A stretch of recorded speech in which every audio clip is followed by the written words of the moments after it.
సూర్యాపేట జిల్లా కేంద్రంలోని జమ్మిగడ్డ విద్యుత్ కార్యాలయం వద్ద టీవీఏసీ జేఏసీ రాష్ట్ర కమిటీ పిలుపు మేరకు 5 రోజులుగా నిరాహార దీక్ష చేస్తున్న ఆర్టిజన్లకు శుక్రవారం సిఐటియు రాష్ట్ర నాయకులు వెంకట నారాయణ ఆర్టిజన్లకు నిమ్మరసం ఇచ్చి దీక్ష విరమింపచేసి మాట్లాడారు.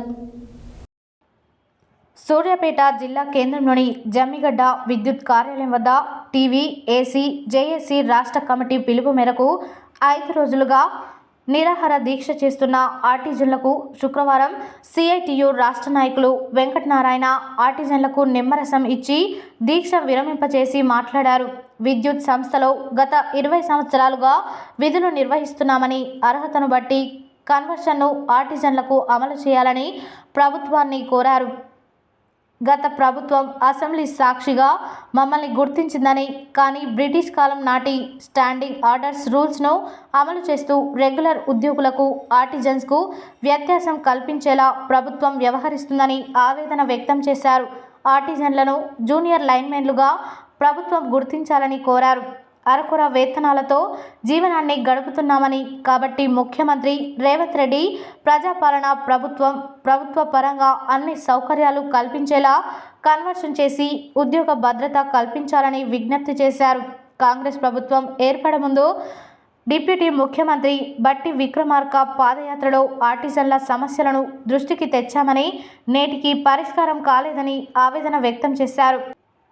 ఈ కార్యక్రమంలో ఆర్టిజన్స్ జిల్లా చైర్మన్ మేడం మారయ్య, ఉపాధ్యక్షులు హరిదాసం సత్యబాబు, జిల్లా కో కన్వీనర్ అక్కినపల్లి శ్రీశైలం, జిల్లా వర్కింగ్ ప్రెసిడెంట్ ముసిగుంపల యాకయ్య, ఆర్టిజన్ల జిల్లా మహిళా అధ్యక్షురాలు నాగమణి, జిల్లా వైస్ చైర్మన్ చినపంగి తిరుపయ్య, జిల్లా finance secretary Dasoju Ravindrachari, Suryapet division అధ్యక్షుడు Abdul Rehman, convener Sankepalli Dayakar Reddy, co convener Dommati Murahari, adviser Palreddy Sridhar Reddy, Huzur Nagar division convener Pabbu Mallaiah, co convener Srinivas, co chairman Pagadala Vijay Prakash, ఉపాధ్యక్షులు రామచంద్రు, గద్దల జగన్, నెమ్మికంటి గోపికృష్ణ, ముందుండి నగేష్, వీరభద్రం, వీరస్వామి, రామకృష్ణ, మహిళా నాయకులు Nammanagoti Nagamani, G Deepti, P Lakshmamma, G Sivaleela, MD Safiya, Eswaramma, Srividya, Gurulakshmi తదితరులు పాల్గొన్నారు.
చేయాలి